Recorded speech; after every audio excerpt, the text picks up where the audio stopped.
La trahison a un goût amer qui reste longtemps sur la langue. À 67 ans, j'ai découvert que celle qui vient de votre propre sang est la plus douloureuse de toutes. Ce jeudi de novembre, à Rouen restera gravé dans ma mémoire comme le jour où j'ai cessé d'être une victime pour devenir enfin maîtresse de mon destin. Je m'appelle Jacqueline Moreau. Pendant 40 ans, j'ai enseigné les mathématiques au lycée Jeanne d'Arc. J'ai élevé un fils que je croyais connaître. J'ai aimé un mari qui m'a quitté trop tôt. Et j'ai passé les 5 dernières années à me faire voler, pièce par pièce, le patrimoine que François et moi avions construit ensemble. Ce matin-là, le ciel rouennais était gris comme de l'acier. Les pavés luisaient sous la bruine et les cloches de la cathédrale sonnaient 9 heures quand j'ai pris mon café sur le balcon de mon appartement du Vieux Marché. C'était l'anniversaire de la mort de François, 5 ans déjà. 5 années pendant lesquelles mon fils Philippe s'était progressivement éloigné, ses visites devenant aussi rares que précieuses. J'observais les passants qui se hâtaient sous leur parapluie, leurs silhouettes floues derrière les gouttes qui s'accrochaient à ma fenêtre. Mon reflet dans la vitre me montrait une femme aux cheveux soigneusement coiffés, au regard encore vif malgré les rides qui l'encadraient. François disait toujours que mes yeux verts étaient comme 2 émeraudes qu'il avait eu la chance de découvrir. Cette pensée m'arracha un sourire triste. La solitude avait un poids, une densité presque tangible dans cet appartement devenu trop grand pour moi seul. Les photos sur le mur me renvoyaient des images d'un bonheur qui semblait appartenir à une autre vie. François en costume devant notre manoir des Cerisiers, près de Giverny. Philippe à sa remise de diplôme. Notre famille au complet lors du mariage de mon fils avec Camille, 7 ans plus tôt. Ce jour-là, j'avais remarqué le regard condescendant que Françoise Beaumont, ma belle-mère, avait posé sur ma robe, pourtant achetée chez le meilleur couturier de Rouen. J'avais choisi d'ignorer ces remarques sur la modestie de notre réception. Pour une famille qui possède tant, vous vivez comme si vous aviez peur de la pauvreté, avait-elle glissé entre 2 coupes de champagne. François était encore vivant alors, et son rire avait balayé ses mesquineries comme une brise chasse les feuilles mortes. Mais François n'était plus là, et sans sa présence protectrice, j'avais vu mon fils changer. Ses costumes étaient devenus plus luxueux, sa montre plus imposante, ses ambitions plus grandes. Et parallèlement, ses appels s'étaient espacés, ses visites dominicales transformées en brèves apparitions mensuelles, puis en excuses envoyées par message. C'est le travail, maman. On rénove la maison. Camille a un dîner important avec ses clients. Les prétextes ne manquaient jamais. J'ai pris mon téléphone, contemplant l'écran un moment avant de me décider. 5 ans. 5 ans méritaient au moins un dîner ensemble, n'est-ce pas? Le Clos Normand avait été notre restaurant, à François et moi. C'est là qu'il m'avait demandé en mariage, faisant maladroitement tomber la bague dans mon verre de vin. C'est là que nous avions fêté la naissance de Philippe, puis son entrée à l'université. C'était le lieu parfait pour honorer la mémoire de François. 3 sonneries, puis la voix de mon fils, distante, pressée, comme si mon appel interrompait quelque chose d'important. « Allô, maman ?» Son ton était celui qu'on réserve aux conversations qu'on espère brèves. « Philippe, mon chéri, comment vas-tu ?» J'ai tenté de paraître désinvolte, dissimulant l'importance que revêtait pour moi cette simple conversation. « Je t'appelle pour t'inviter à dîner ce soir au Clos Normand. Ça fait longtemps que nous n'avons pas vraiment parlé. » Un silence au bout de la ligne. J'entendais des voix en arrière-plan, quelqu'un qui parlait avec lui, peut-être Camille. Mon cœur battait la chamade, tandis que j'attendais sa réponse. « Je ne peux pas aujourd'hui, maman. »« J'ai déjà dîné, » répondit-il sèchement. « J'ai beaucoup de travail en retard. Je dois rester au bureau tard ce soir. » Je sentis cette pointe familière de déception. Le rejet encore une fois, l'excuse encore une fois. Mes 40 ans d'enseignement m'avaient appris à ne pas montrer quand quelque chose me blessait. « C'est bien, mon fils. Ce sera pour une prochaine fois alors. » J'ai raccroché et suis restée à regarder par la fenêtre de mon appartement. Les plantes que je cultivais sur le balcon se balançaient dans la brise légère. Tant de souvenirs dans cet endroit, tant de dîners familiaux, de conversations autour de la table, de projets d'avenir. François disait toujours que j'étais trop forte, que j'affrontais la vie de front. « Jacqueline, tu as l'esprit d'une guerrière, » disait-il souvent. À ce moment-là, j'ai décidé d'honorer ses paroles. Je ne resterai pas chez moi, seule, à ruminer tristesse et déception. Si mon fils ne voulait pas dîner avec moi, je dînerais seule. Je m'habillerais élégamment, j'irais dans ce restaurant spécial et je porterais un toast à François, aux années heureuses que nous avions partagées, à la vie que nous avions construite ensemble. Je me suis offert un long bain, laissant l'eau chaude laver la tristesse et la déception. J'ai choisi mon tailleur jaune, celui que François complimentait toujours. Et j'ai mis mon parfum préféré. J'ai arrangé mes cheveux que je porte avec fierté, chaque mèche représentant une histoire, une lutte, une victoire. Je me suis regardée dans le miroir et j'ai souri à mon propre reflet. Je suis toujours là, je suis toujours debout. J'ai pris un taxi jusqu'au restaurant. Le chauffeur, un monsieur sympathique nommé Bernard, a conversé avec moi pendant le trajet. Nous avons parlé de la ville, de comment Rouen ne dort jamais vraiment, de comment les gens semblent de plus en plus distants les uns des autres, bien qu'ils vivent si près. « Vous allez retrouver quelqu'un de spécial ?» a-t-il demandé avec un sourire aimable dans le rétroviseur. « Je vais me retrouver moi-même » ai-je répondu. Et nous avons tous deux ri de cette philosophie improvisée. Le clos normand était bondé ce soir-là. Lumière douce, musique d'ambiance, le tintement des verres et le murmure des conversations emplissaient l'air. Je me suis approchée de l'hôtesse d'accueil, une jeune femme au sourire cordial. « Une table pour une personne, s'il vous plaît ?» ai-je demandé. Elle a rapidement consulté sa tablette. « Bien sûr, madame, par ici. » Tandis que je la suivais entre les tables, mes yeux parcouraient l'environnement. La décoration était toujours aussi élégante que dans mes souvenirs, avec ses murs de pierre, ses arches coloniales, ses tableaux de paysages normands. C'est dans ce même restaurant que François, nerveux et maladroit, avait laissé tomber la bague de fiançailles dans mon verre de vin. J'ai souri à ce souvenir. Et puis, mon cœur s'est arrêté un instant. Il était là, Philippe, mon fils, assis à une table au fond, avec Camille et sa mère Françoise.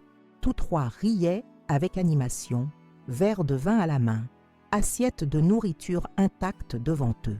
Ce n'était pas un dîner de dernière minute, ce n'était pas une réunion de travail, c'était une célébration planifiée. L'hôtesse a remarqué que je m'étais arrêtée au milieu du chemin. « Madame, tout va bien ?» Je n'ai pas pu répondre. Mes yeux étaient fixés sur cette scène qui semblait sortie d'un cauchemar. C'est alors que Philippe m'a vue. Nos regards se sont croisés et pendant une seconde, j'ai vu la panique dans ses yeux. Mais ensuite, quelque chose s'est produit que je n'oublierai jamais. Il s'est penché et a dit quelque chose aux deux femmes. Les trois têtes se sont tournées vers moi et ils ont ri. Ils ont ri comme si j'étais une sorte de plaisanterie. J'ai senti que le sang quittait mon visage. Mes jambes ont faibli, mais je suis restée ferme. Une vie entière à gérer des classes d'adolescents m'avait appris à ne pas m'effondrer en situation de crise. L'hôtesse, percevant que quelque chose n'allait pas, a doucement touché mon bras. « Madame, j'ai changé d'avis, » ai-je réussi à dire. « Je dois d'abord utiliser les toilettes. » Elle m'a indiqué le chemin et je me suis éloignée, les jambes lourdes, le cœur encore plus. Dans les toilettes élégantes et vides, je me suis appuyée contre le lavabo en marbre et j'ai regardé mon reflet dans le miroir. La femme qui me rendait mon regard n'était plus la même que celle qui avait quitté la maison confiante. C'était une femme trahie, humiliée par son propre fils. J'ai respiré profondément plusieurs fois, essayant de mettre de l'ordre dans mes pensées. C'est alors que je me suis rappelé les paroles que mon père me disait quand j'étais petite, là-bas dans notre village natal, avant que nous ne déménagions à Rouen. « Jacqueline, quand la vie te met à terre, tu as deux options. Rester au sol à pleurer ou te relever et montrer qui commande. » À ce moment-là, quelque chose a changé en moi. Une détermination que je ne savais pas exister encore a commencé à brûler dans ma poitrine. Il ne s'agissait pas seulement de cette soirée, de ce dîner. C'était à propos d'années de petites inconsidérations, d'être relégué au second plan, d'avoir ma générosité et mon amour maternel exploités puis jetés quand ils n'étaient plus commodes. J'ai pris mon téléphone dans mon sac et j'ai commencé à écrire un message. Mes doigts n'avaient jamais été aussi rapides et précis. Il était temps de montrer à Philippe que sa mère n'était pas seulement une vieille dame qui pouvait être trompée et ridiculisée. Il était temps de lui rappeler que la maison où il vivait, les voitures qu'il conduisait, l'argent qu'il gérait avec tant d'arrogance, rien de tout cela ne serait à lui si ce n'était pour moi et son père. D'où me regardez-vous aujourd'hui? De quelle ville? De quel pays? J'aimerais tant le savoir. Parfois, raconter cette histoire me donne l'impression de parler à des amis proches, même si nous ne nous sommes jamais rencontrés. Cette connexion, ce partage d'expériences, c'est ce qui donne du sens à nos vies, n'est-ce pas? J'ai pris mon téléphone dans mon sac à main et mes doigts tremblants ont composé le message pour Maître Antoine Laurent. Cet homme avait été le meilleur ami de François. Et depuis la mort de mon mari, il était devenu mon confident, mon conseiller. Antoine, c'est le moment. Je suis au clos normand. Le plan doit être exécuté maintenant. Ils sont tous là en train de rire de moi. Je n'avais jamais imaginé devoir utiliser ce plan d'urgence que nous avions élaboré ensemble 3 mois plus tôt, lorsque j'avais découvert par hasard que le manoir des Cerisiers avait été vendu. Cette maison à Colombage, près de Giverny, où François et moi avions passé chaque week-end pendant 40 ans, où nous avions planté chaque rosier, où nous avions prévu de passer notre retraite ensemble, vendue sans mon consentement véritable, avec une signature que je ne reconnaissais qu'à moitié sur des documents que Philippe m'avait fait signer pour simplifier l'administration du patrimoine, maman. La réponse d'Antoine est arrivée presque immédiatement. Procédure lancée, Jacqueline. Bloquez votre téléphone, attendez 15 minutes exactement avant de les confronter. Courage. Je me suis aspergé le visage d'eau froide et réajusté mon rouge à lèvres corail et lissé mon tailleur jaune. Ce tailleur que j'avais acheté pour l'enterrement de François, porté à chaque anniversaire de sa mort, était aujourd'hui le témoin d'une autre forme de deuil, celui de l'image que j'avais de mon fils. Dans le miroir, j'ai vu une femme de 67 ans avec des cheveux parfaitement coiffés en un chignon serré, des yeux verts déterminés et des bijoux en ambre qui captaient la lumière tamisée des toilettes du restaurant. J'étais élégante, digne, et pour la première fois depuis longtemps, je me sentais puissante. En sortant des toilettes, j'ai croisé Marcel Dupont, le propriétaire du Clos Normand, qui m'a salué avec chaleur. « Madame Moreau, quel plaisir de vous revoir après tant de temps. François me manque toujours, vous savez. Ces histoires sur la Normandie d'antan égayaient toujours nos soirées. Marcel, c'est bon de vous voir aussi, ai-je répondu, touchée par ce souvenir de mon mari. Dites-moi, cette table là-bas, celle où mon fils est assis avec sa femme et sa belle-mère, que célèbre-t-il? Marcel a jeté un coup d'œil discret dans leur direction, puis s'est penché vers moi avec la complicité d'un ami de longue date. Ils ont commandé le champagne le plus cher de la carte. Madame Beaumont a mentionné quelque chose à propos d'un terrain à Étretat, un investissement immobilier apparemment très rentable. Mon cœur s'est serré. Le terrain à Étretat. Cette parcelle en bord de falaise que François avait achetée pour notre 30e anniversaire de mariage, en me promettant qu'un jour, nous y construirions une petite maison pour contempler la mer. Notre phare pour les années d'hiver, avait-il dit. Jamais je n'avais autorisé sa vente. Merci, Marcel. Une dernière chose. Pourriez-vous m'apporter un verre de ce champagne millésimé que François aimait tant, à ma table habituelle près de la fenêtre? Avec plaisir, madame. Et permettez-moi de vous dire que vous êtes resplendissante ce soir. J'ai souri, touchée par sa gentillesse, puis je me suis dirigée non pas vers la table qu'il m'avait indiquée, mais directement vers celle de Philippe. Chaque pas sur le parquet ancien du restaurant semblait résonner comme un battement de cœur. 10 pas, 9, 8. J'observais leurs visages s'animer dans une conversation que je ne pouvais entendre, mais dont j'étais certainement le sujet. 7, 6. Camille a levé son verre, son bracelet en diamant scintillant sous les lumières. 5, 4. Françoise s'est penchée, conspiratrice, ses boucles d'oreilles en perles se balançant légèrement. 3, 2. Philippe a éclaté de rire, ce rire grave qui ressemblait tant à celui de son père. 1. Je me suis arrêtée devant leur table, immobile et silencieuse comme une statue. Il a fallu quelques secondes pour qu'il me remarque. Le sourire de Philippe s'est figé, ses yeux s'écarquillant sous l'effet de la surprise et... était-ce de la culpabilité? « Maman, qu'est-ce que tu fais ici ?» Sa voix avait perdu toute assurance, remplacée par un bégaiement nerveux que je ne lui connaissais pas. Camille a posé son verre si brusquement que quelques gouttes de champagne ont éclaboussé la nappe blanche. Françoise, quant à elle, a affiché ce sourire condescendant qui n'atteignait jamais ses yeux. « Jacqueline, quelle coïncidence !» a-t-elle lancé, faussement joviale. « Nous célébrons justement une excellente nouvelle. Asseyez-vous avec nous, je vous en prie. » En effet, quelle coïncidence, ai-je répondu, ma voix étonnamment ferme, malgré la tempête qui faisait rage en moi. Surtout pour toi, Philippe, qui m'a dit il y a 1 heure à peine que tu devais travailler tard ce soir, que tu avais déjà dîné. Un silence embarrassé s'est installé.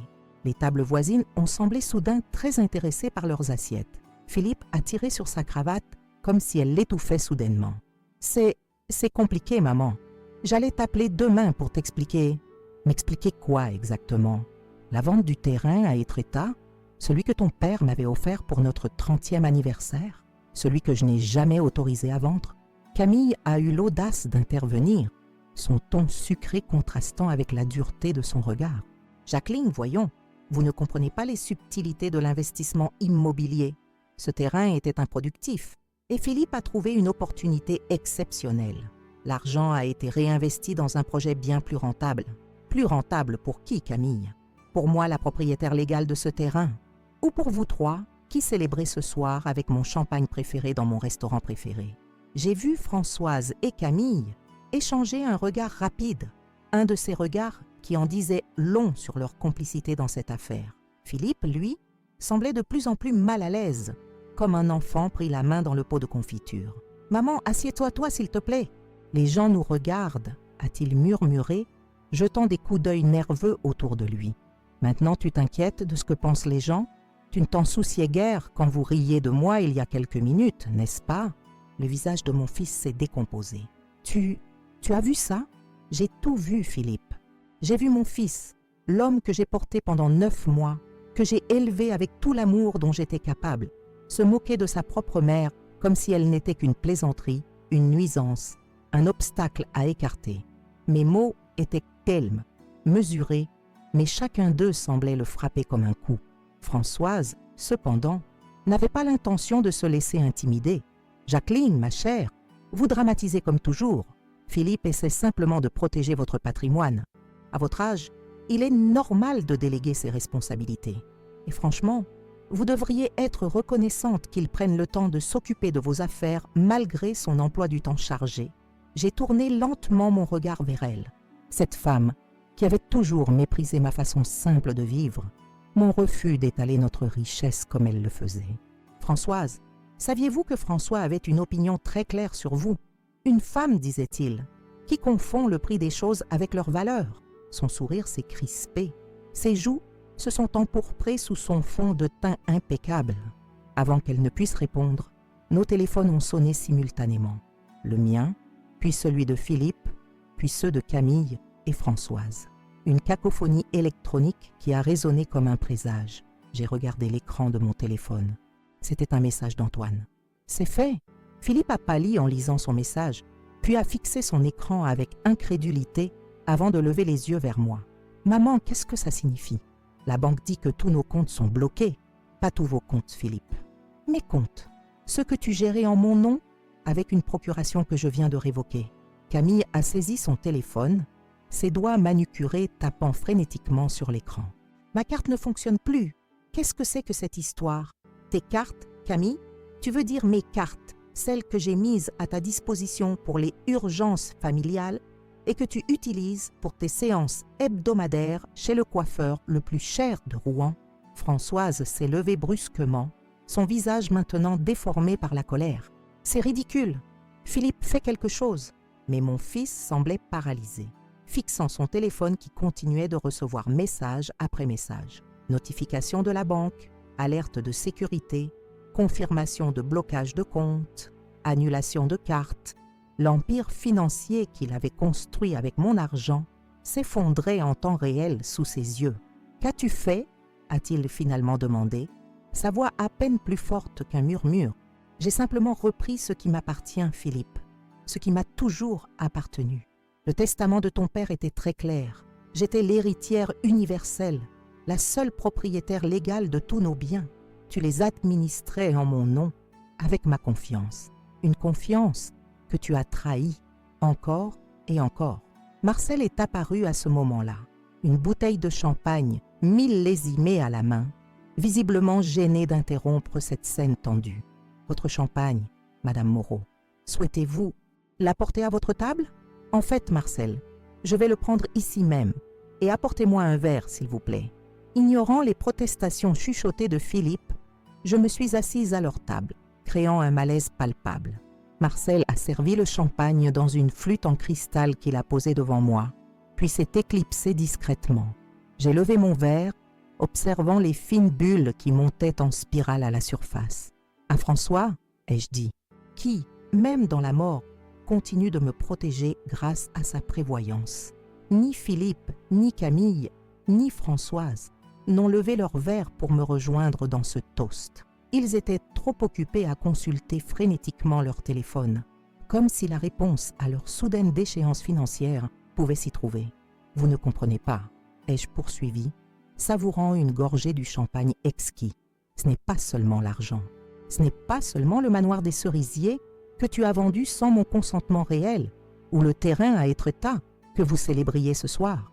C'est le mépris, c'est l'humiliation, c'est le fait que mon propre fils me considère comme une vieille femme sénile dont on peut se débarrasser. »« Ce n'est pas vrai, » a protesté faiblement Philippe. « Je voulais juste te faciliter la vie. Me faciliter la vie en me reléguant dans un petit appartement au Vieux Marché pendant que vous vivez dans une villa somptueuse à Bon Secours, en me donnant une allocation mensuelle comme à une enfant, alors que la fortune que tu gères y est la mienne, en annulant nos déjeuners dominicaux parce que tu as trop de travail, puis en apparaissant sur les réseaux sociaux de Camille, au même moment, sur le yacht que tu as acheté avec l'argent de la vente du manoir des Cerisiers. » Chaque accusation semblait le faire se recroqueviller un peu plus sur sa chaise. Camille, elle, était passée de l'incrédulité à la panique. « Que va-t-il se passer maintenant ?» a-t-elle demandé, sa voix trahissant sa peur. « Comment allons-nous payer l'hypothèque, les frais de scolarité des enfants ?»« Vous n'avez pas d'enfants, Camille, » ai-je répondu calmement. « Vous avez toujours considéré qu'ils entraveraient votre style de vie. Quant à l'hypothèque, il n'y en a pas. La villa a été achetée comptant, avec l'argent de la vente des actions de François dans son entreprise. Des actions qui m'appartenaient et dont j'ignorais qu'elles avaient été vendues. Françoise, qui était restée silencieuse pendant cet échange, a soudain retrouvé sa voix. « Vous ne pouvez pas faire ça. Philippe a une procuration générale. »« Avait » ai-je corrigé. « Comme vous pouvez le constater sur vos téléphones, toutes les procurations ont été révoquées il y a exactement 12 minutes.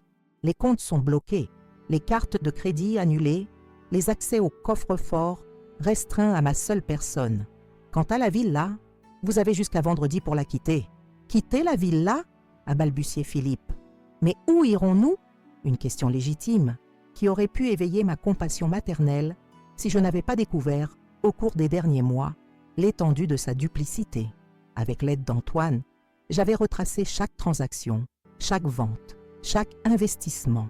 J'avais découvert des comptes cachés à l'étranger, des achats extravagants, des fonds détournés. Mon fils, l'homme que j'avais élevé pour être honnête et droit comme son père, s'était révélé être un manipulateur d'une rare habileté. « L'appartement des Tilleuls, » ai-je répondu. « Celui de ma mère, dans le quartier Saint-Maclou. Il est modeste, mais fonctionnel. Les clés sont chez Maître Laurent. Vous recevrez une allocation mensuelle suffisante pour vivre décemment, mais sans excès. »« Une allocation ?» s'est exclamée Camille, scandalisée. « Comme des enfants ? Exactement comme vous m'avez traité, Camille, comme une enfant incapable de gérer ses propres affaires. » Philippe a tenté une dernière approche, sa voix maintenant suppliante. « Maman, s'il te plaît, nous pouvons arranger les choses. Je peux tout expliquer. Chaque décision que j'ai prise était pour ton bien, pour préserver ton patrimoine. »« Mon patrimoine ? Celui que tu as systématiquement pillé pour maintenir ton train de vie extravagant, pour satisfaire les caprices de luxe de ta femme, pour impressionner ta mère qui n'a jamais jugé notre famille à sa juste valeur. » J'ai terminé mon champagne et me suis levée, lissant mon tailleur d'un geste délibéré. « Je vais régler votre addition. Considérez cela comme mon dernier cadeau. »« Tu ne peux pas nous faire ça, » a murmuré Philippe, les yeux brillants de larmes contenues. « Nous sommes ta famille. » Ces mots m'ont touché plus profondément qu'ils ne pouvaient l'imaginer. Pendant un instant, j'ai revu le petit garçon aux genoux écorchés qui courait vers moi pour être consolé. L'adolescent qui me montrait fièrement ses bulletins scolaires. Le jeune homme qui avait pleuré dans mes bras lors de l'enterrement de son père. La famille, ai-je dit doucement, ne se mesure pas au lien du sang, Philippe. Elle se mesure au respect, à l'honnêteté, à la considération mutuelle. Des valeurs que ton père et moi avons essayé de t'inculquer, mais que tu sembles avoir oubliées en cours de route. Je me suis tournée pour partir, mais me suis arrêtée après quelques pas pour ajouter une dernière chose. Si tu souhaites reconstruire notre relation, les portes ne sont pas définitivement fermées, mais ce sera à mes conditions cette fois, basées sur la vérité, non sur l'exploitation. En quittant le restaurant, j'ai croisé Marcel qui m'a adressé un signe de tête respectueux, comme s'il avait assisté à une forme de justice qui se réalisait enfin. Dehors, la nuit était tombée sur Rouen, et les lumières de la cathédrale brillaient au loin, immuables témoins des drames humains qui se jouaient dans la ville. Dans le taxi qui me ramenait à mon appartement, j'ai regardé les rues Pédio défiler, ces rues où François et moi avions marché main dans la main pendant 40 ans. Pour la première fois depuis sa mort, je ne ressentais pas cette douleur lancinante à sa pensée. À la place, une étrange sérénité m'habitait, comme si j'avais enfin honoré sa mémoire en me tenant debout pour moi-même. Mon téléphone a vibré, un message d'Antoine. « Tout s'est bien passé, besoin que je passe ?» J'ai souri en tapant ma réponse. Tout s'est déroulé exactement comme prévu. Non, ce soir, j'ai besoin d'être seule pour célébrer ma renaissance. Car c'était bien de cela qu'il s'agissait. À 67 ans, Jacqueline Moreau venait de renaître. Non plus comme la veuve de François, la mère de Philippe ou la belle-mère de Camille, mais comme une femme à part entière qui avait finalement retrouvé sa voix, son pouvoir et sa dignité. Et ce n'était que le début. Cette nuit-là, je n'ai pas dormi. Comment l'aurais-je pu? J'étais assise dans le fauteuil près de la fenêtre de mon appartement, celui où François aimait lire le journal chaque matin, et je contemplais les lumières de Rouen qui scintillaient dans la nuit comme autant d'étoiles terrestres. L'adrénaline continuait de courir dans mes veines, mélange étrange d'exaltation et d'épuisement. Vers 3 heures du matin, j'ai sorti une vieille boîte en bois sculptée du fond de mon placard. C'était un cadeau de François pour nos 20 ans de mariage, pour y garder nos souvenirs les plus précieux, avait-il dit. J'y conservais nos lettres, quelques photographies jaunies, les dessins maladroits que Philippe avait faits enfant, et une enveloppe que je n'avais jamais ouverte jusqu'à ce jour. François l'avait placée là peu avant sa mort, me faisant promettre de ne l'ouvrir que si je me sentais vraiment perdue. « Ce n'est pas un testament, Jacqueline », avait-il précisé avec ce sourire malicieux que j'aimais tant. « Plutôt une boussole pour retrouver ton chemin quand je ne serai plus là. » Mes mains tremblaient légèrement lorsque j'ai brisé le cachet de cire. À l'intérieur, une lettre écrite de sa main et une clé USB. J'ai déplié le papier, reconnaissant immédiatement son écriture élégante et ferme, si semblable à l'homme qu'il était. « Ma chère Jacqueline, si tu lis cette lettre, c'est que tu as besoin d'aide et que je ne suis plus là pour te la donner. Pardonne-moi cette absence. J'aurais tant voulu vieillir à tes côtés, voir tes cheveux blanchir complètement, tenir ta main ridée dans la mienne. Je connais notre fils mieux que tu ne le penses. J'ai vu en lui cette ambition dévorante, cette soif de reconnaissance qui pourrait un jour l'égarer. Mais surtout, j'ai vu comment il regarde Camille, et je crains que cet amour ne le rende aveugle à certaines vérités. Sur cette clé USB, tu trouveras tous les documents importants concernant notre patrimoine. Les titres de propriété, les numéros de compte, les placements, les assurances. J'ai également inclus les coordonnées d'Antoine Laurent. Tu te souviens de lui, mon ami d'université, devenu avocat spécialisé en droit patrimonial. Il est la seule personne en qui j'ai une confiance absolue en dehors de toi. N'aie pas peur d'utiliser ces informations si nécessaire. Tu as toujours été plus forte que tu ne le crois, Jacqueline. Cette gentillesse qui te caractérise n'est pas une faiblesse, mais n'oublie pas qu'elle ne doit jamais te transformer en victime. Je t'aimerai toujours, même au-delà de la mort, François. Les larmes coulaient librement sur mes joues, tandis que je relisais ces mots plusieurs fois. Même dans la mort, François veillait sur moi. Il avait anticipé ce qui pourrait arriver et m'avait laissé les outils pour me protéger. À l'aube, j'ai pris une décision. J'ai appelé Antoine Laurent dès la première heure d'ouverture de son cabinet. « Antoine, c'est Jacqueline Moreau. J'ai besoin de vous voir aujourd'hui. C'est urgent. » 3 heures plus tard, j'étais assise dans le bureau d'Antoine, un espace élégant aux murs tapissés de livres de droit dans le centre historique de Rouen. À travers la fenêtre, on pouvait apercevoir la flèche de la cathédrale qui perçait le ciel gris. Antoine avait peu changé depuis l'enterrement de François. Toujours cette même allure distinguée, ces lunettes à monture fine, cette façon de vous écouter avec une attention totale, comme si votre problème était le seul qui importait au monde. Jacqueline, je suis ravie de vous revoir, bien que j'aurais préféré des circonstances plus joyeuses, m'a-t-il accueilli en serrant ma main entre les siennes. François me manque terriblement. À moi aussi, Antoine. Chaque jour, je lui ai tout raconté. La distance progressive de Philippe, les excuses de plus en plus fréquentes, les décisions financières prises sans me consulter réellement. Puis, la découverte de la vente du manoir des Cerisiers, la confrontation au clos normand la veille et les mesures drastiques que nous avions prises ensemble. Antoine m'écoutait sans m'interrompre, prenant parfois quelques notes sur un calepin en cuir. Quand j'ai terminé, il a ôté ses lunettes et les a essuyées méticuleusement avec un mouchoir en tissu, un geste que François faisait aussi lorsqu'il réfléchissait intensément. « François avait raison à votre sujet », a-t-il finalement dit. « Vous êtes bien plus forte que vous ne le pensez. Je ne me sens pas forte, Antoine. Je me sens trahie, déçue, en colère. Ce sont des émotions légitimes.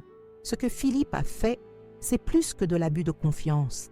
Dans certains cas, cela pourrait être qualifié d'abus financier envers une personne âgée. Le terme m'a fait tressaillir. Une personne âgée? Est-ce ainsi que vous me voyez, Antoine ?» Il a souri, un sourire chaleureux qui a atténué la formalité de son costume impeccable. « Je vous vois comme François vous voyait, une femme remarquable qui mérite respect et considération. Malheureusement, notre société a tendance à infantiliser les personnes dès qu'elles dépassent un certain âge, particulièrement les femmes. » Il a sorti un dossier épais d'un tiroir de son bureau. « Après votre appel d'hier soir, j'ai commencé à rassembler toutes les informations. François avait déjà préparé beaucoup de choses, comme s'il avait prévu ce qui pourrait arriver. Il l'avait prévu, ai-je confirmé, lui tendant la lettre que j'avais apportée. Il me connaissait mieux que je ne me connaissais moi-même, et il connaissait son fils. » Antoine a lu la lettre en silence, ses yeux s'humidifiant légèrement. « C'était un homme exceptionnel, » a-t-il murmuré en me rendant le document, « et très prévoyant. Pendant les heures qui ont suivi, nous avons élaboré une stratégie complète. Antoine a fait venir son assistante, une jeune femme brillante nommée Claire, qui a pris en charge tous les aspects techniques, blocage des comptes, révocation des procurations, changement des codes d'accès, inventaire des biens. Je suis surprise de la rapidité avec laquelle tout cela peut être fait, ai-je commenté, observant Claire taper frénétiquement sur son ordinateur. C'est précisément parce que vous êtes la propriétaire légale de tout, a expliqué Antoine. Philippe administrait mais ne possédait rien. François a été très clair sur ce point dans son testament. Tout vous appartient, Jacqueline, tout. Cette révélation m'a frappée comme une évidence que j'avais pourtant ignorée pendant des années. Tout m'appartenait. La villa somptueuse où vivaient Philippe et Camille, les voitures de luxe qu'ils conduisaient, les vacances extravagantes qu'ils s'offraient. Tout cela existait grâce à moi, grâce à François, grâce à notre travail acharné pendant 40 ans. Que va-t-il se passer maintenant ? Ai-je demandé, soudain inquiète des conséquences de nos actions. Philippe va-t-il, je ne sais pas, porter plainte ? Antoine a secoué la tête avec assurance. Il n'en fera rien. D'abord parce qu'il n'a aucune base légale pour le faire. Ensuite parce qu'une enquête plus approfondie pourrait révéler des malversations de sa part. Les ventes non autorisées, les détournements de fonds. Dans le pire des cas, cela pourrait même conduire à des poursuites pénales. Je ne veux pas envoyer mon fils en prison. Ai-je protesté, horrifié par cette perspective. Ce n'est pas notre objectif. Nous voulons simplement reprendre le contrôle et établir des limites claires. Philippe doit comprendre que ses actions ont des conséquences. Vers midi, mon téléphone a commencé à vibrer sans interruption. Philippe, Camille, même Françoise. J'ai laissé les appels aller à la messagerie. Vous devrez leur parler tôt ou tard, a fait remarquer Antoine. Je sais, mais pas aujourd'hui. Aujourd'hui, je reprends mes forces. En début d'après-midi, Claire est entrée dans le bureau avec une expression triomphante. C'est fait, maître Laurent. Tous les comptes sont maintenant sous le contrôle exclusif de Madame Moreau. Les cartes de crédit secondaires ont été annulées. Les procurations révoquées. J'ai également contacté l'agence immobilière concernant la villa de Bon Secours. Ils enverront un huissier vendredi pour la reprise de possession.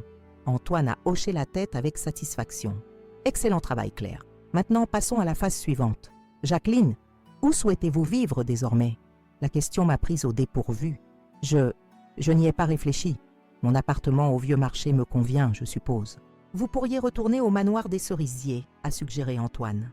Nous pourrions entamer une procédure pour annuler la vente sur la base d'une signature obtenue sans consentement éclairé. Le manoir des Cerisiers, notre refuge, notre havre de paix. L'idée d'y retourner a fait naître en moi un espoir que je croyais éteint. Serait-ce possible? Vraiment? Difficile, mais pas impossible. Le nouveau propriétaire pourrait accepter une offre de rachat, surtout s'il apprend les circonstances douteuses de l'acquisition. Nous avons continué à planifier, à organiser, à restructurer ma vie. À chaque décision prise, je sentais un poids s'alléger sur mes épaules. Pour la première fois depuis la mort de François, j'avais l'impression de reprendre les rênes de mon existence. En fin d'après-midi, alors que nous finalisions les derniers détails, j'ai reçu un message texte de Brigitte Lefebvre, ma coiffeuse et amie de longue date. « Jacqueline, tout Rouen ne parle que de ça. Philippe est revenu au salon ce matin, furieux, parlant de comptes bloqués et d'expulsion. Qu'as-tu fait? Appelle-moi !» J'ai montré le message à Antoine qui a haussé les sourcils.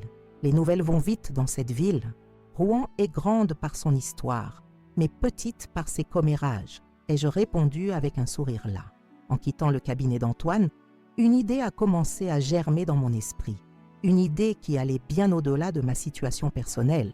Pendant le trajet en taxi jusqu'à mon appartement, j'ai observé les rues animées de Rouen, les femmes de tous âges qui y circulaient.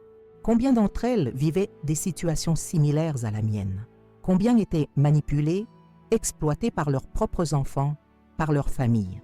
De retour chez moi, j'ai trouvé 3 messages vocaux de Philippe sur mon répondeur. Sa voix évoluait de la colère à l'incrédulité, puis à la supplication. « Maman, c'est insensé.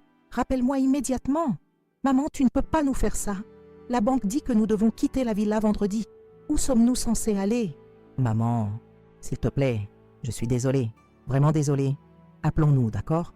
Nous pouvons arranger les choses.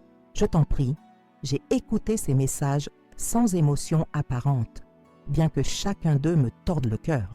C'était mon fils, après tout, l'enfant que j'avais porté, nourri, élevé. Comment en étions-nous arrivés là? Le lendemain matin, j'ai rencontré Antoine au Café Saint-Marc, près de la place du Vieux Marché. C'était un endroit discret, avec de petites tables en fer forgé et un excellent chocolat chaud préparé à l'ancienne. J'ai eu une idée cette nuit, lui ai-je annoncé sans préambule. Je veux créer une fondation. Antoine a posé sa tasse de café, intrigué. Une fondation? Dans quel but? Pour aider les femmes comme moi, des femmes âgées victimes d'abus financiers et émotionnels de la part de leur famille, pour leur donner les outils, les connaissances, le soutien juridique dont elles ont besoin pour se protéger. Il m'a regardé avec une nouvelle considération, comme s'il découvrait une facette de ma personnalité qu'il n'avait jamais soupçonnée. C'est remarquable, Jacqueline, et très noble. Ce n'est pas de la noblesse, Antoine, c'est de la nécessité. Hier, alors que nous organisions ma libération, je me suis rendu compte que j'avais la chance inouïe d'avoir François qui m'avait préparé, vous qui m'aidiez, des ressources financières importantes. Mais combien de femmes n'ont pas cette chance? Combien sont piégées dans des situations similaires, sans issue, sans aide? Antoine a hoché lentement la tête, pensif. Vous avez raison, c'est un problème bien plus répandu qu'on ne le pense, et souvent invisible, car ces femmes ont honte, se sentent coupables de causer des problèmes ou tout simplement ne savent pas vers qui se tourner. Exactement. Je veux créer un espace où elles pourront trouver du soutien, un lieu qui offrira des consultations juridiques gratuites, un accompagnement psychologique, des ateliers d'éducation financière, un endroit où elles pourront reprendre le contrôle de leur vie comme je l'ai fait. L'enthousiasme d'Antoine était palpable. C'est un projet ambitieux mais parfaitement réalisable avec vos ressources. Nous pourrions commencer par constituer une association, puis évoluer vers une fondation reconnue d'utilité publique. Nous avons passé les heures suivantes à élaborer les contours de ce qui deviendrait la fondation Deuxième Printemps. Le nom m'était venu naturellement. Cette sensation de renaissance, de floraison tardive mais vigoureuse que j'expérimentais moi-même. En fin de matinée, alors que nous discutions des aspects pratiques, mon téléphone a sonné. C'était Philippe. Cette fois, j'ai décidé de répondre. « Bonjour Philippe.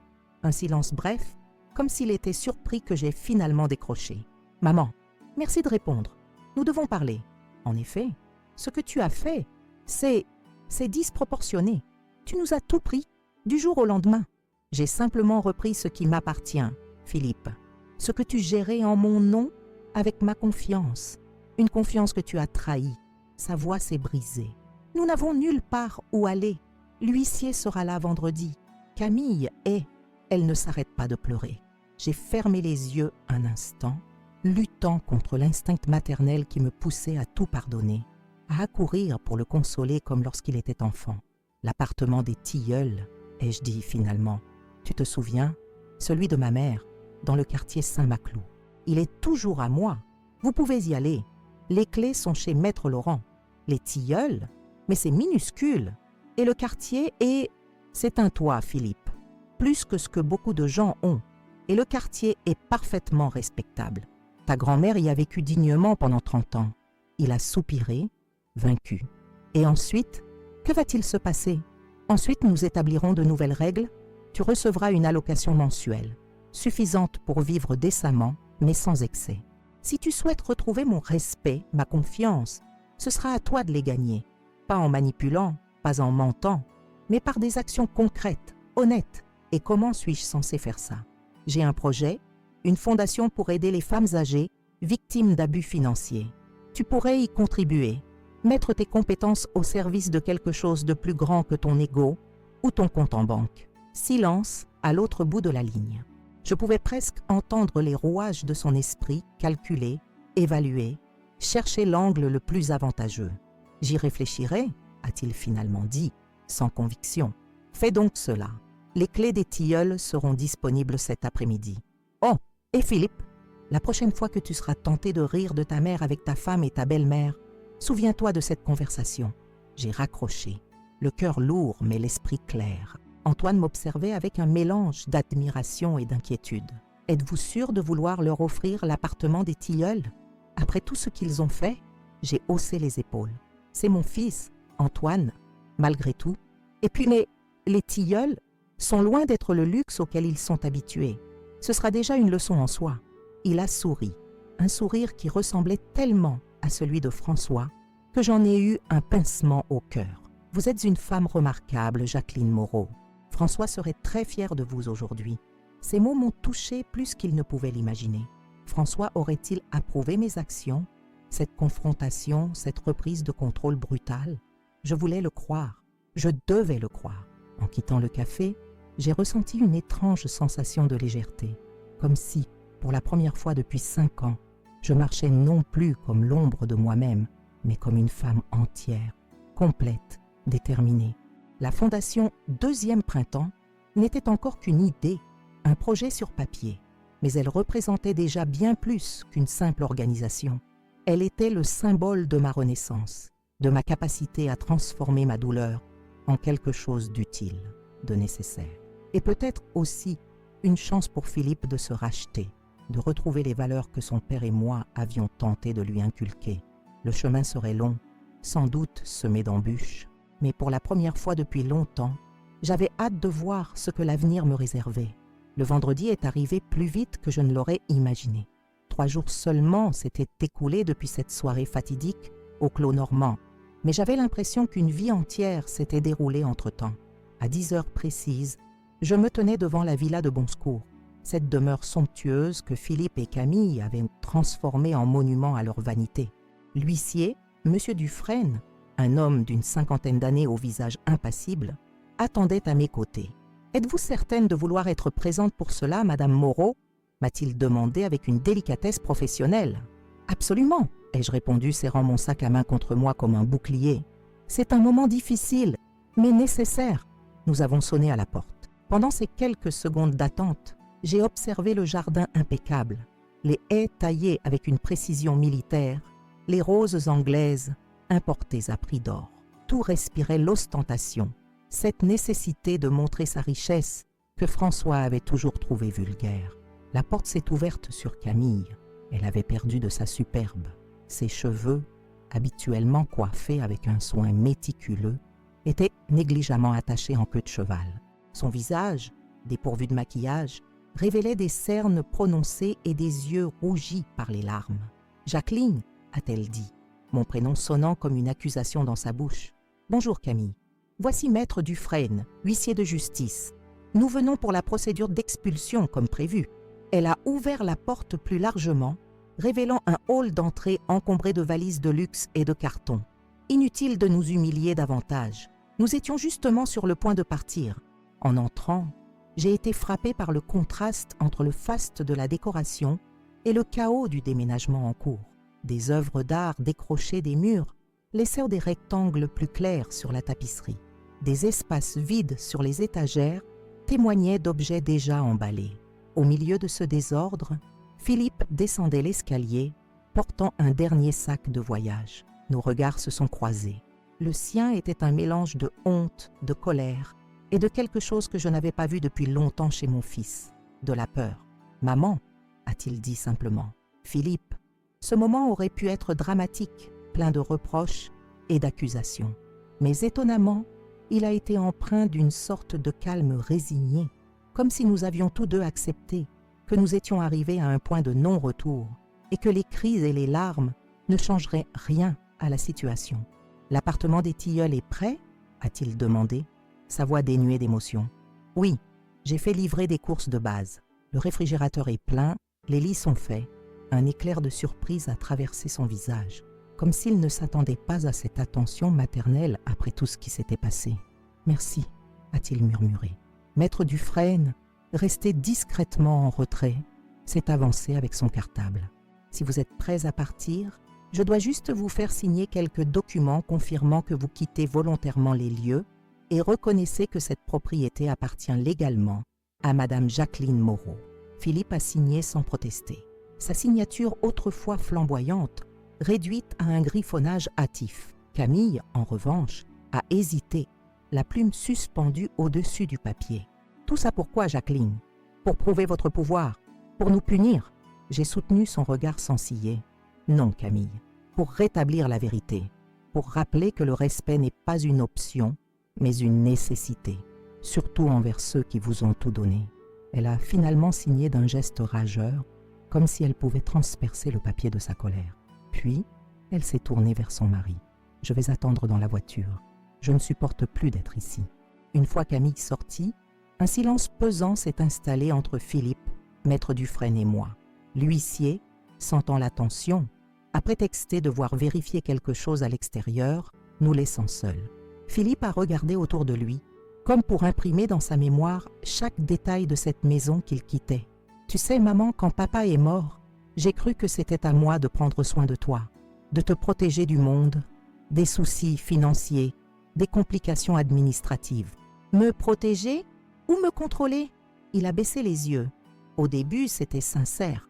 Puis Camille est arrivée avec ses exigences, sa mère avec ses jugements constants.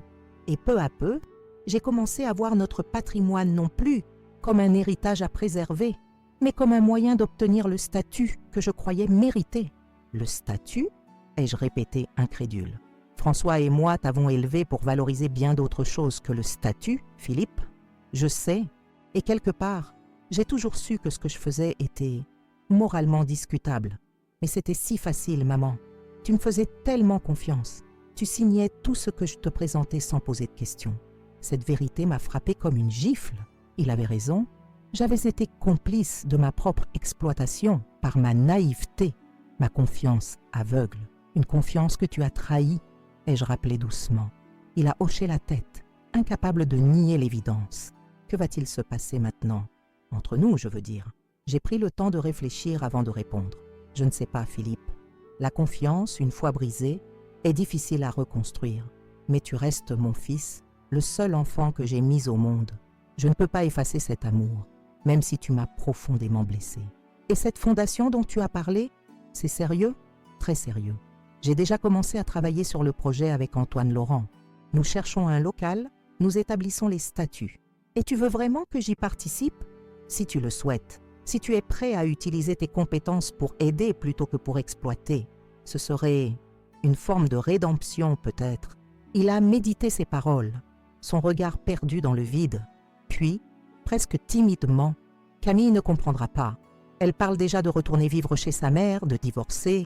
Ce sont des décisions que vous devrez prendre ensemble. Mais Philippe, sache une chose, un partenaire qui t'aime uniquement quand tu es riche et puissant n'est pas un partenaire sur lequel tu peux compter quand la vie devient difficile. » Ces mots semblaient résonner dans le hall maintenant presque vide, comme un écho des nombreuses conversations que François et moi avions eues au sujet de Camille, de ses motivations, de son influence sur notre fils. Maître Dufresne est revenu, mettant fin à ce moment de vérité partagée. « Tout est en ordre, Madame Moreau. Monsieur Moreau, avez-vous besoin d'aide pour transporter vos affaires ?» Philippe a secoué la tête. « Non, merci. Nous avons déjà chargé l'essentiel. Ce qui reste peut attendre un second voyage. Les formalités terminées, j'ai regardé mon fils quitter cette maison qui n'avait jamais vraiment été la sienne, malgré ses prétentions du contraire. Dans sa démarche, j'ai cru reconnaître quelque chose du petit garçon qu'il avait été, vulnérable, incertain, cherchant constamment l'approbation. Une fois seul dans la villa, j'ai erré de pièce en pièce, découvrant avec stupéfaction le luxe dans lequel mon fils et ma belle-fille vivaient. Chaque espace respirait l'extravagance, une cave à vin climatisée contenant des bouteilles valant plus que ma pension mensuelle d'enseignante, une salle de bains en marbre de Carrare, plus grande que la chambre où j'avais élevé Philippe, un dressing où les vêtements de Camille portaient encore leurs étiquettes de prix astronomiques. Dans le bureau de Philippe, j'ai trouvé des dossiers qu'il avait laissés derrière lui, peut-être volontairement, des relevés bancaires, des actes de vente, des contrats d'investissement. En les parcourant, l'ampleur de sa duplicité m'est apparue dans toute son horreur. Le manoir des Cerisiers, vendu pour moitié de sa valeur à un ami de Camille. Le terrain d'Étretat, cédé à une société appartenant à Françoise Beaumont. Les actions de l'entreprise de François, liquidées pour financer l'achat d'un yacht amarré à Deauville, dont je n'avais jamais entendu parler. Assise dans ce fauteuil en cuir où mon fils avait orchestré ce pillage méthodique, j'ai ressenti non pas de la colère, mais une profonde tristesse. Comment en étions-nous arrivés là? Comment le petit garçon qui courait dans le jardin du manoir des Cerisiers, qui riait aux éclats quand François le lançait en l'air, qui m'apportait des bouquets de fleurs sauvages, avait-il pu devenir cet homme calculateur et sans scrupules? Le téléphone de la maison a sonné, me faisant sursauter. J'ai décroché par réflexe. « Villa Moreau », ai-je dit, réalisant l'ironie de cette appellation. « Madame Moreau, c'est Guillaume Mercier, de la librairie Page Dorée. Je connaissais bien cette petite librairie nichée dans le quartier Saint-Maclou. François y passait des heures à feuilleter des livres d'histoire normande. « Monsieur Mercier, que puis-je faire pour vous ? C'est un peu délicat. Votre fils vient de passer à la librairie. Il semblait perturbé. Il a demandé si nous achetions des livres d'occasion. Il avait avec lui plusieurs ouvrages qui portaient l'ex-libris de François. Mon cœur s'est serré. Les livres de mon mari? Oui, des premières éditions, certaines dédicacées. J'ai reconnu la collection que François avait mise tant d'années à constituer. Je n'ai pas voulu les acheter sans vous contacter d'abord. Vous avez bien fait, monsieur Mercier. Ces livres n'auraient jamais dû quitter notre bibliothèque. François les chérissait. Je m'en doutais. Il passait tant d'heures ici à parler littérature. Un homme d'une rare culture. Puis-je passer les récupérer? Bien sûr. J'ai dit à votre fils que je devais réfléchir à un prix. Il les a laissés en dépôt. Après avoir raccroché, j'ai mis un moment à comprendre la signification de cet appel. Philippe tentait de vendre les livres de son père, ces ouvrages que François collectionnait avec passion. Était-ce par besoin d'argent immédiat ou par vengeance pour me blesser là où il savait que je serais vulnérable? J'ai quitté la villa, laissant Maître Dufresne finaliser les détails du changement de serrure, et me suis rendu directement à la librairie Page Dorée. Ce petit établissement n'avait pas changé depuis ma dernière visite, plusieurs années auparavant. Les étagères de bois sombre croulaient sous les livres, l'odeur de papier ancien et de cuir se mêlait à celle du café que M. Mercier servait gracieusement à ses clients fidèles. Guillaume Mercier m'a accueilli avec une chaleur qui contrastait avec la froideur des événements récents. C'était un homme d'une 60aine d'années, aux cheveux poivre et sel, et aux yeux d'un bleu intense derrière des lunettes à monture fine. « Madame Moreau, merci d'être venue si rapidement. C'est moi qui vous remercie, monsieur Mercier. Votre appel, c'était un acte de grande gentillesse. Il m'a guidée vers l'arrière-boutique, où une pile de livres attendait sur une table. En les voyant, j'ai senti les larmes me monter aux yeux. L'édition originale des Fleurs du Mal que François avait trouvée lors d'un voyage à Paris. Le Grand Méaulne, dédicacé par Alain Fournier à un ami, que nous avions acheté aux enchères pour notre 20e anniversaire de mariage. Des romans de Maupassant sur la Normandie que François lisait et relisait avec délectation. « Je vous offre un café ?» a proposé Monsieur Mercier, sentant mon émotion. « Volontiers. » Nous nous sommes installés dans un coin confortable de la librairie, entre deux rayonnages. Le café était délicieux, fort et parfumé, servi dans de véritables tasses en porcelaine. « Votre mari était un client précieux », a commenté Monsieur Mercier. Pas seulement parce qu'il achetait beaucoup de livres, mais parce qu'il les aimait vraiment. Il les lisait, les annotait, les vivait. Pour lui, un livre n'était pas un objet de collection à mettre sous vitrine, mais un compagnon de voyage. C'est exactement lui, et je souris à travers mes larmes. Notre maison était envahie de livres. Il en avait dans toutes les pièces, même dans la salle de bain. Il disait que c'était sa forme d'assurance vie, que tant qu'il aurait des livres à lire, il ne pouvait pas mourir. Monsieur Mercier a ri doucement. Une belle philosophie. Et pourtant, il est parti trop tôt. Ai-je complété, la gorge serrée. Nous avons partagé un moment de silence respectueux, puis il a désigné les livres. Ils sont à vous, bien sûr, sans frais. Je tiens à vous dédommager pour le dérangement et pour avoir refusé l'offre de mon fils. Il a balayé ma proposition d'un geste. Considérez cela comme un hommage à François. Il était bien plus qu'un client. Au fil des années, il était devenu un ami. Tandis que nous parlions, j'ai remarqué sur son bureau une photographie encadrée d'une femme souriante, entourée de 2 adolescents. « Votre famille ?» ai-je demandé. Une ombre a traversé son visage. Mon épouse, Catherine, et nos enfants. Elle nous a quittés il y a 8 ans. Cancer du sein. Je suis désolée. La vie continue, n'est-ce pas? Même quand on pense que c'est impossible, elle trouve un moyen de nous pousser en avant.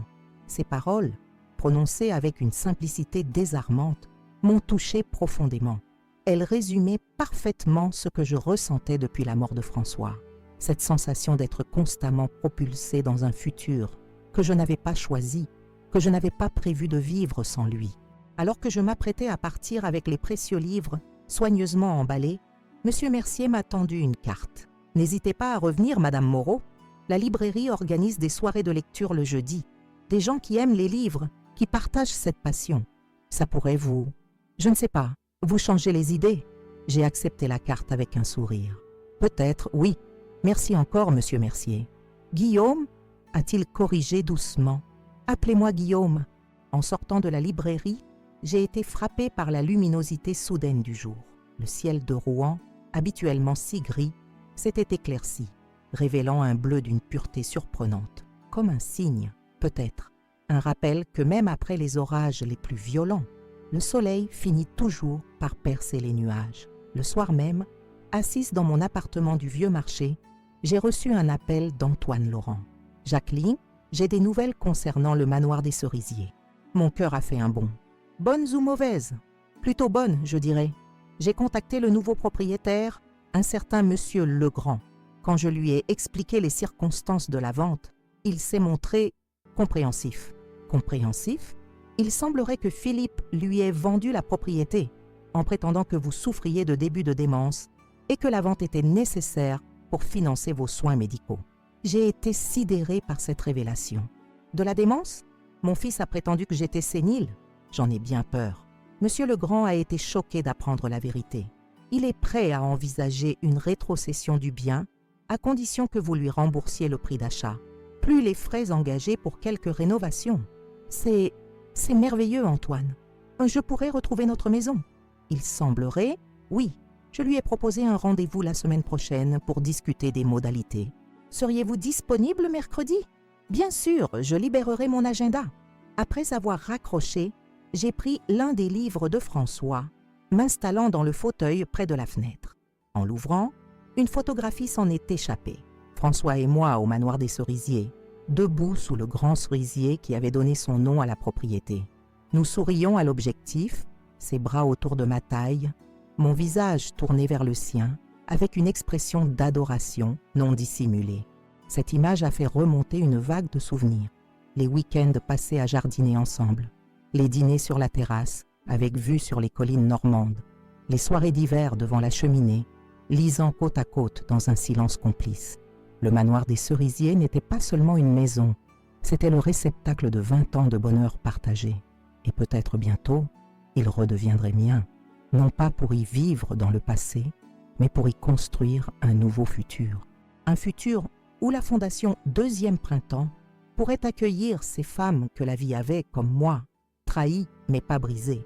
Un futur où Philippe aurait peut-être la chance de se racheter, de retrouver l'homme que son père avait espéré qu'il devienne.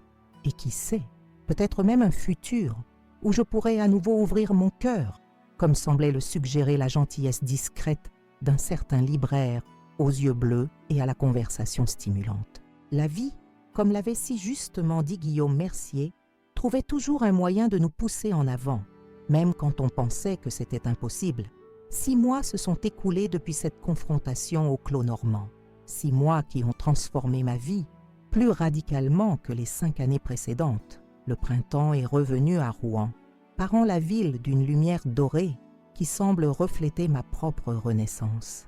Ce matin d'avril, je me tiens sur la terrasse du manoir des Cerisiers, contemplant le spectacle magnifique des arbres en fleurs. Le grand cerisier qui a donné son nom à la propriété est en pleine floraison, ses pétales roses dansant dans la brise légère comme des flocons de neige colorés. François aurait adoré ce moment. Il disait toujours que la floraison des cerisiers était l'apothéose de la nature, brève, mais d'une beauté si intense qu'elle justifiait à elle seule l'attente de l'hiver. Récupérer le manoir n'a pas été simple. Les négociations avec Monsieur Legrand ont été longues, parfois tendues. L'homme était partagé entre la culpabilité d'avoir profité de ce qu'il croyait être une situation familiale délicate et la réticence à se séparer d'une propriété qu'il avait commencé à aimer. Finalement, Antoine a trouvé un compromis. J'ai racheté le manoir pour le prix qu'il avait payé, plus une compensation pour les rénovations qu'il avait entreprises. En revenant ici il y a 2 mois, j'ai été submergé par les émotions. Chaque pièce, chaque recoin portait l'empreinte de François. Nos souvenirs imprégnés dans les murs comme un parfum tenace. La bibliothèque où il passait ses soirées d'hiver. La cuisine où nous préparions ensemble des plats traditionnels normands.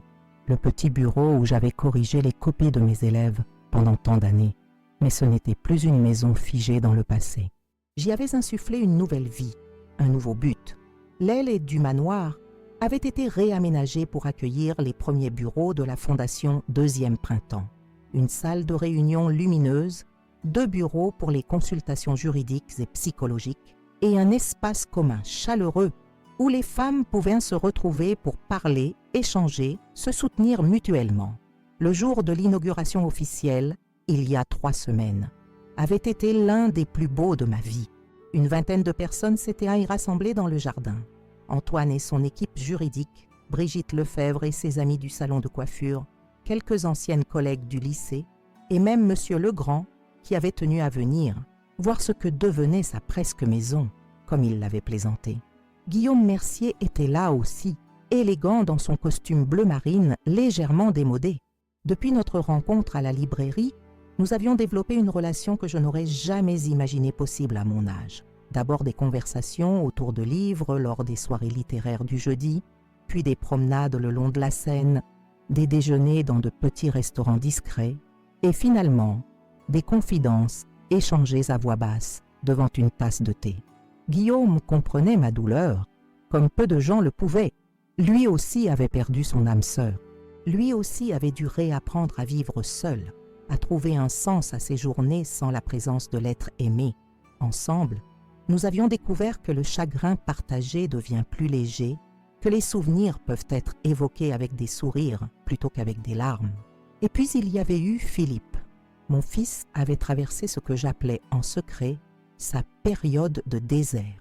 Après l'expulsion de la villa, Camille l'avait quitté pour retourner chez sa mère, prenant avec elle la plupart des objets de valeur qu'ils avaient réussi à sauver, pour compenser les années perdues avec un homme sans ambition, avait-elle déclaré cruellement. Seul dans l'appartement des Tilleuls, Philippe avait touché le fond. La location mensuelle que je lui versais suffisait à peine à couvrir ses besoins essentiels, lui qui avait été habitué à un train de vie luxueux. Il avait dû vendre sa montre de collection, puis sa voiture de sport, accepter un emploi modeste dans une petite entreprise de comptabilité, lui qui avait dirigé des équipes entières, réapprendre la valeur de l'argent, la signification du travail honnête. Au début, il refusait mes appels, rejetait mes invitations. Sa honte, son orgueil blessé, créait un mur entre nous plus solide que n'importe quelle distance physique. Puis, progressivement, comme un glacier qui fond au printemps, sa résistance s'était amenuisée. Notre première vraie conversation avait eu lieu 3 mois après la confrontation. Il était venu au manoir des Cerisiers, hésitant et nerveux comme un étranger. « C'est beau ici », avait-il dit, regardant autour de lui avec des yeux qui semblaient redécouvrir un lieu oublié. Je n'avais pas réalisé à quel point cet endroit était spécial. Ton père disait que c'était notre havre de paix, un lieu où le monde extérieur ne pouvait pas nous atteindre. Nous avions marché dans le jardin, parlant de tout et de rien, évitant soigneusement les sujets qui faisaient ça au mal. Puis, devant le grand cerisier alors dénudé par l'hiver, il s'était arrêté brusquement. « Je suis désolé, maman, vraiment désolé pour tout. » Ces mots simples, prononcés avec une sincérité palpable, avaient commencé à combler le gouffre entre nous. Pas instantanément, bien sûr. La confiance se reconstruit lentement, comme une cathédrale pierre par pierre, avec patience et détermination. Philippe avait commencé à venir régulièrement au manoir, d'abord comme visiteur, puis comme volontaire pour la fondation. Ses compétences en gestion financière, autrefois utilisées pour détourner mon patrimoine, servaient maintenant à aider d'autres femmes à comprendre leurs droits, à protéger leurs biens, à reprendre le contrôle de leur vie. La rédemption n'était pas facile. Certaines femmes, apprenant son histoire, le regardaient avec méfiance, voire mépris. « Comment pouvez-vous faire confiance à quelqu'un qui a fait exactement ce contre quoi vous luttez ?» m'avait demandé Thérèse Lambert, une de nos premières bénéficiaires, parce que personne ne comprend mieux le fonctionnement d'un piège que celui qui l'a tendu, avais-je répondu. Et parce que je crois en la capacité des gens à changer, à apprendre de leurs erreurs. Aujourd'hui, alors que je contemple ce jardin en fleurs, je réalise à quel point cette phrase résume ma philosophie de vie. Les gens peuvent changer. La vie peut offrir des secondes chances. Même à 67 ans, il est possible de renaître, de se réinventer, de trouver un nouveau sens à son existence. Un bruit de pas sur les graviers me tire de mes réflexions. C'est Guillaume, portant un plateau avec 2 tasses de café et des croissants encore chauds de la boulangerie du village. « Tu sembles bien pensive ce matin », remarque-t-il, en posant le plateau sur la petite table en fer forgé. « Je faisais le bilan de ces 6 derniers mois. Tant de choses ont changé. » Il sourit, ses yeux bleus brillants de cette tendresse qui me réchauffe le cœur chaque fois qu'il pose son regard sur moi.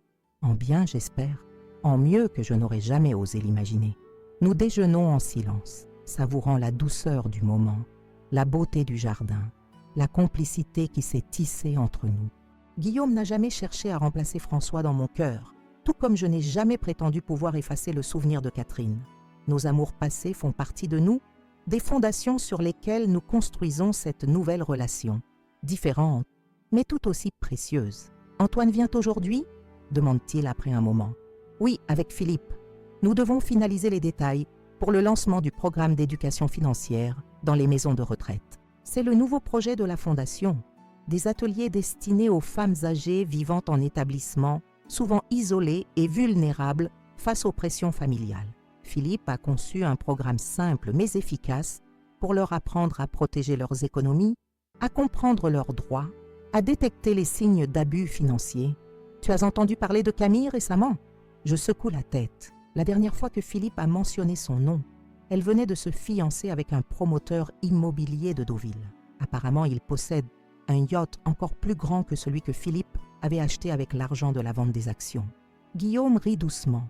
Certaines personnes ne changent jamais, contrairement à ton fils. Il essaie vraiment. Ce n'est pas facile pour lui. Il a perdu tellement en si peu de temps. Sa femme, son statut social, le respect de ses pairs. Parfois, je le surprends à regarder des photos de son ancienne vie avec une expression qui me brise le cœur. Mais il a gagné quelque chose de bien plus précieux, une seconde chance de devenir l'homme que son père aurait voulu qu'il soit. Ces mots résonnent profondément en moi. François avait toujours cru en la bonté fondamentale de Philippe, même quand les signes d'avidité et d'ambition excessive commençaient à se manifester. « Il trouvera son chemin, Jacqueline », me disait-il. Chacun doit faire ses propres erreurs avant de comprendre ce qui compte vraiment. Comme souvent, François avait raison.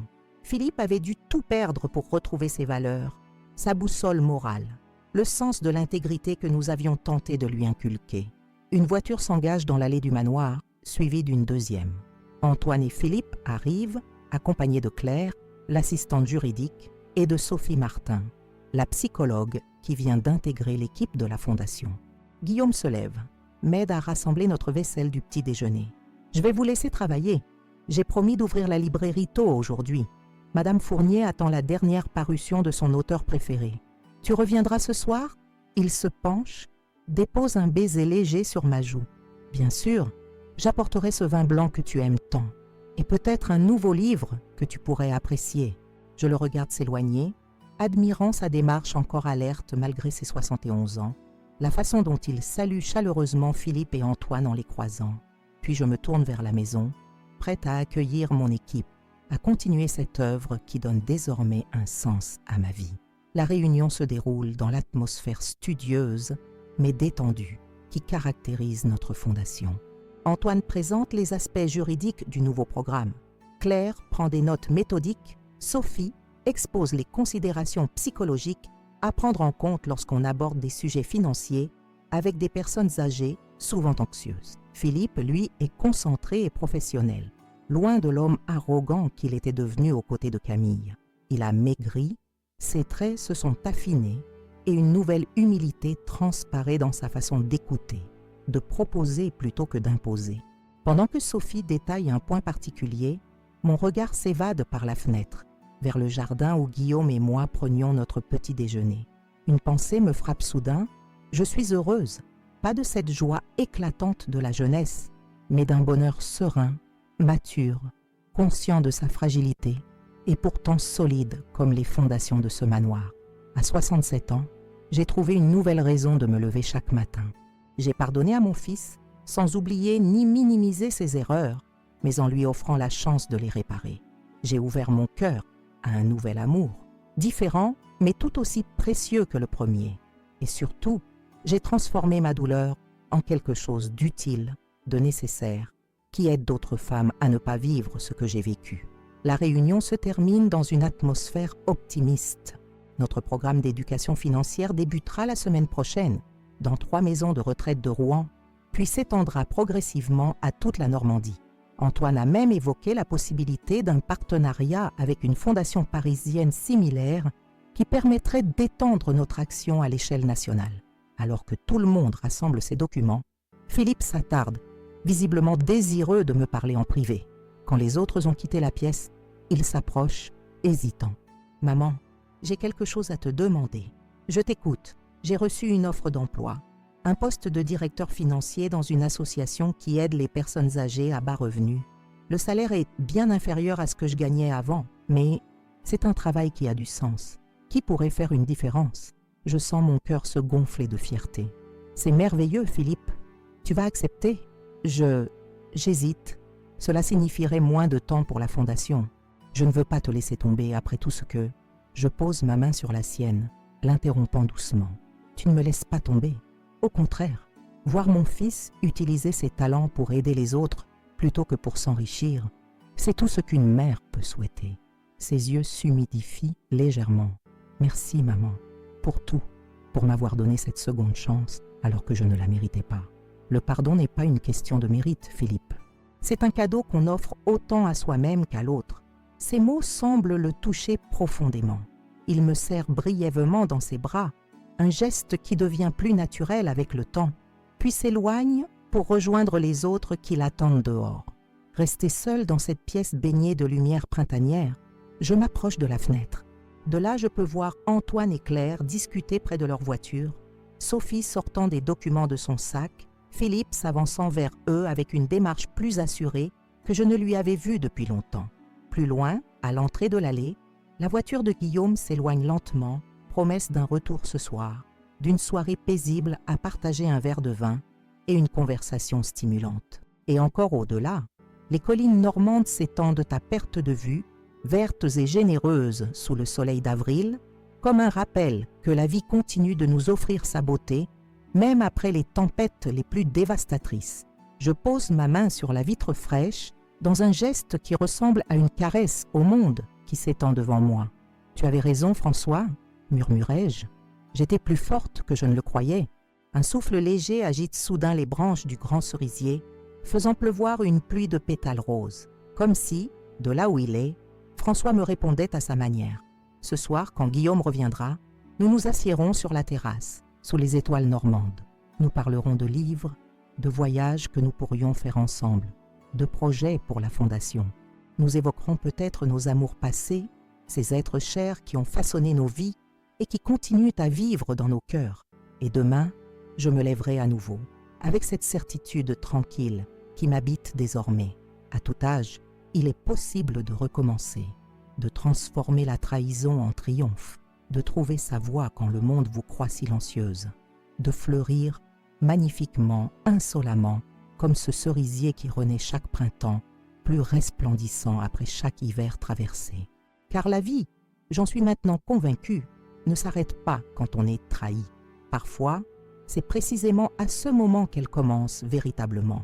Ce que j'ai appris dans cette expérience bouleversante, c'est que la dignité ne se mendie pas, elle s'impose, que l'amour véritable élève au lieu d'abaisser, que notre voix compte, peu importe notre âge, et surtout qu'il n'est jamais trop tard pour changer le cours de sa propre histoire. Quand je repense à cette soirée au Clos Normand, je vois maintenant que ce fut un point de bascule dans ma vie. Ce moment où j'ai vu mon fils Philippe, sa femme Camille et ma belle-mère Françoise rire de moi, après que mon fils m'ait menti en prétendant devoir travailler alors qu'il célébrait dès la vente du terrain d'Étretat, ce terrain que François m'avait offert pour notre 30e anniversaire. Quelque chose s'est brisé en moi, ou peut-être s'est-il libéré. J'étais Jacqueline Moreau, 67 ans, veuve d'un homme merveilleux, ancienne professeure respectée, et pourtant, j'étais devenue invisible. Une simple signature au bas des documents que mon fils me présentait. Une gêne dont on s'accommodait lors des rares dîners familiaux. Une vieille femme qu'on pouvait tromper, manipuler, voler sans conséquence. Mais cette nuit-là, tout a changé. Grâce à la prévoyance de François, grâce à l'aide précieuse de maître Antoine Laurent, j'ai repris le contrôle. D'un seul coup, j'ai bloqué les comptes, révoqué les procurations, annulé les cartes de crédit. J'ai récupéré ce qui m'appartenait légitimement. La villa somptueuse de Bon Secours, les voitures de luxe, les investissements. J'ai renvoyé mon fils et sa femme dans un appartement modeste, avec une allocation mensuelle suffisante pour vivre, mais sans excès. Ce n'était pas de la vengeance, mais de la justice. Une leçon nécessaire, douloureuse, mais salutaire. Les mois qui ont suivi ont été transformateurs. J'ai récupéré le manoir des Cerisiers, cette propriété près de Giverny que Philippe avait vendue sans mon véritable consentement. J'en ai fait le siège de la Fondation Deuxième Printemps, une organisation dédiée à aider les femmes âgées victimes d'abus financiers et émotionnels par leur famille. J'ai rencontré Guillaume Mercier, ce libraire aux yeux bleus et à la conversation stimulante qui a perdu sa femme 8 ans auparavant. Avec lui, j'ai redécouvert qu'à 67 ans, le cœur peut encore s'ouvrir, vibrer, accueillir un nouvel amour, différent du premier, mais tout aussi précieux. Et Philippe, mon fils, a entamé un long et difficile chemin de rédemption. Abandonné par Camille dès que l'argent s'est tari, confronté à la réalité d'une vie modeste après des années d'opulence, il a touché le fond avant de commencer à remonter. Il travaille maintenant à la Fondation, utilisant ses compétences financières pour aider d'autres femmes à se protéger du type de manipulation qu'il pratiquait lui-même autrefois. Et récemment, il a reçu une offre d'emploi dans une association qui aide les personnes âgées à faible revenu. Un travail qui a du sens, qui fait une différence. Ce que je souhaite partager avec vous aujourd'hui, c'est cette certitude qui m'habite désormais. À tout âge, il est possible de recommencer, de transformer la trahison en triomphe, de trouver sa voie quand le monde vous croit silencieuse, de fleurir magnifiquement, insolemment, comme ce cerisier qui renaît chaque printemps, plus resplendissant après chaque hiver traversé. Car la vie, j'en suis maintenant convaincue, ne s'arrête pas quand on est trahi. Parfois, c'est précisément à ce moment qu'elle commence véritablement. Réaliser cette vidéo n'a pas été facile. Revivre ces moments, exposer mes blessures, partager mon parcours. Tout cela demande du courage et de la vulnérabilité. Mais cela en vaut la peine quand je reçois vos messages, quand je lis vos commentaires, quand je sais que mon histoire aide d'autres personnes à trouver leur propre force. Qu'avez-vous pensé de cette histoire? Vous êtes-vous déjà senti comme moi? Avez-vous dû imposer le respect dans une situation de votre vie? Racontez-moi dans les commentaires. Votre expérience pourrait être exactement ce qu'une autre personne a besoin de lire aujourd'hui. J'aimerais tellement savoir d'où vous me regardez, de quelle ville, de quel pays me suivez-vous. Cette connexion malgré la distance est ce qui donne du sens à ce que je fais. Si vous êtes arrivé jusqu'ici et que vous n'êtes pas encore abonné à la chaîne Souvenirs de grand-mère, qu'attendez-vous? Cliquez sur le bouton rouge maintenant même. Ainsi, vous ne manquerez aucune des histoires de vie que je partage ici, des histoires réelles, intenses, transformatrices. La semaine prochaine, je raconterai comment j'ai retrouvé un amour de jeunesse après 70 ans. C'est une autre histoire qui touchera votre cœur, je vous le promets. N'oubliez pas de laisser un j'aime à cette vidéo si elle vous a touché. Chaque pouce levé est une motivation pour continuer à partager ces moments de vie, ces leçons apprises parfois dans la douleur. Et si ces histoires vous apportent de la valeur, si elles vous touchent, vous inspirent ou vous réconfortent, pensez à soutenir notre travail grâce au bouton « Merci » sous cette vidéo. C'est une forme de don qui nous aide à couvrir les coûts de production et nous permet de vous apporter plus de vidéos quotidiennement. Chaque contribution, aussi modeste soit-elle, fait une énorme différence. Avec votre soutien, nous pouvons continuer à partager des histoires qui inspirent, qui émeuvent, qui transforment des vies. Parcourez également nos autres vidéos. Nous avons des histoires pour tous les goûts, des amours retrouvés, des pertes surmontées, des secondes chances, des leçons de vie. Il y a certainement une histoire qui vous attend et qui pourrait être exactement ce dont vous avez besoin aujourd'hui. Si vous connaissez quelqu'un qui traverse une situation similaire à la mienne, partagez cette vidéo avec cette personne. Parfois, tout ce dont nous avons besoin est de savoir que nous ne sommes pas seuls, que d'autres ont vécu la même chose et ont trouvé la sortie. Souvenez-vous toujours que le respect ne se mendie pas, il s'impose, que votre âge n'est pas une excuse pour être maltraité ou négligé, que votre voix compte et que vous avez le droit, le devoir même, de la faire entendre. Je vous remercie du fond du cœur d'avoir écouté mon histoire. Votre présence, votre attention, vos commentaires donnent un sens à ce partage. N'oubliez pas de vous abonner à Souvenirs de grand-mère pour ne manquer aucune de nos histoires et d'activer la cloche de notification pour être alerté dès qu'une nouvelle vidéo est publiée. Ici, c'est Jacqueline Moreau de la chaîne Souvenirs de grand-mère, vous remerciant de votre compagnie et espérant vous retrouver dans la prochaine vidéo. Une affectueuse pensée à chacun d'entre vous.